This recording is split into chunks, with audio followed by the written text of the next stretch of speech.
تاریخ کے صفحات پر کچھ ایسے نام لکھے جاتے ہیں جو وقت کے ساتھ مٹ تو جاتے ہیں، مگر ان کی گونج صدیوں تک پہاڑوں، دریاؤں اور لوک کہانیوں میں سنائی دیتی ہے۔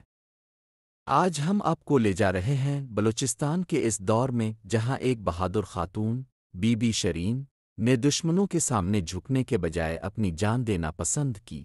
بلوچوں کی تاریخ صرف مردوں کی بہادری کی کہانی نہیں، یہ عورتوں کی غیرت، جرت اور قربانی سے بھی لکھی گئی ہے۔ اور بی بی شرین انہی بہادر خواتین میں سے ایک ایسی شہزادی تھی جس کی داستان بلوچ قوم کے دلوں میں آج بھی زندہ ہے۔ بی بی شرین کا تعلق بلوچستان کے ایک معزز قبیلے قندھاری بلوچ سے تھا۔ کہتے ہیں وہ خوبصورتی، حکمت اور دلیری میں بے مثال تھی، مگر اصل شہرت اس کی تلوار سے آئی، جو اس نے اپنے قبیلے اور قوم کی عزت بچانے کے لیے اٹھائی۔ ایک دن دشمن قبائل نے قندھاری قلعے کو گھیر لیا۔ مردوں کی ایک بڑی تعداد شکار پر تھی، قلعہ میں صرف چند عورتیں اور بچے تھے۔ بی بی شرین نے فیصلہ کیا، ہم قلعہ نہیں چھوڑیں گے، جان جائے گی مگر عزت نہیں۔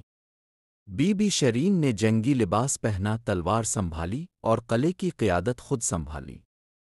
بلوچ تاریخ میں یہ لمحہ سنہری الفاظ سے لکھا گیا کہ ایک عورت نے جنگ کا علم بلند کیا اور دشمن کی فوج پسپا ہونے لگی۔ قلعے کے دروازے بند تھے لیکن ہمت کھلی تھی۔ بی بی شرین نے قلعے کی دیوار سے تیر برسائے۔ پانی کی قلت، زخموں کی پرواہ، تھکن کی کوئی جگہ نہ تھی۔ یہ صرف غیرت کی لڑائی تھی۔ آخرکار دشمن دروازہ توڑ کر اندر گھس آیا۔ بی بی شرین کو قیدی بنانے کی کوشش کی گئی، مگر وہ قید کے بجائے شہادت کو چانا۔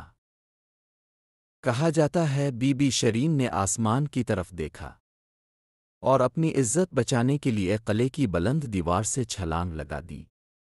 یوں بلوچوں کی یہ بیٹی صرف ایک شہزادی نہیں بلکہ ایک ہیروئن بن گئی۔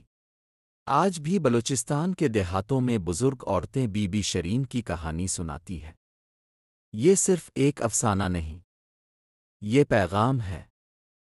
عزت کی حفاظت کے لیے جان دینا آسان ہے، مگر جینا بے عزتی کے ساتھ ناممکن۔ ہمیں اپنی تاریخ کے ان گمنام ہیروز کو یاد رکھنا ہے، جنہوں نے نام نہیں کمایا بلکہ نام بچایا۔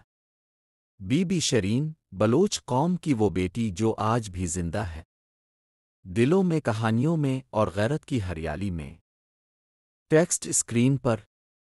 اگر آپ کو بی بی شرین کی کہانی نے متاثر کیا تو ویڈیو کو لائک کریں، سبسکرائب کریں اور اس بلوچ ہیروئن کا نام دنیا تک پہنچائیں۔